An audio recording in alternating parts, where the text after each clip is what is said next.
ሰላም ለእናንተ ይሁን። ለምንስ ጥርጣሬ ወደ ህሊናችሁ መጣ? እጆቼን እግሮቼን ተመልከቱ፣ እኔው ራሴ እንደሆንኩም እዩ። ዳሱኝናም ታውቁኛላችሁ። እዩ፣ መንፈስ ሥጋና አጥንት ፈጽሞ የለውም። ከእናንተ ጋር በነበርኩ ጊዜ ስለኔ የነገርኳችሁ ይህ ነው። በሙሴ ሕግ በነቢያት ትንቢትና በመዝሙርም የተጻፈው ሁሉ እነሆ ተፈጸመ።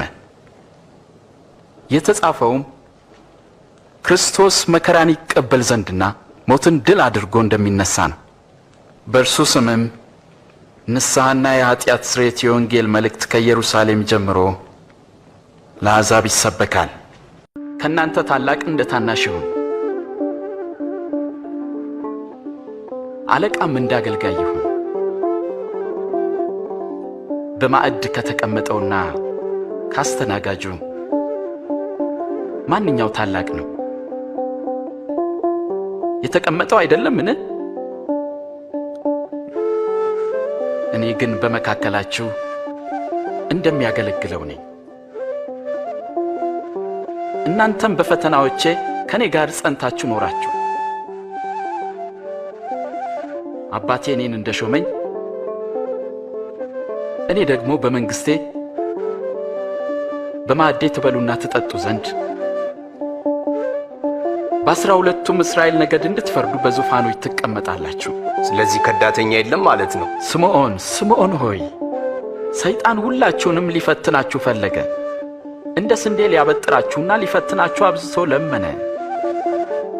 ግን እምነትህ እንዳይጠፋ ስላንተ ማለዱ።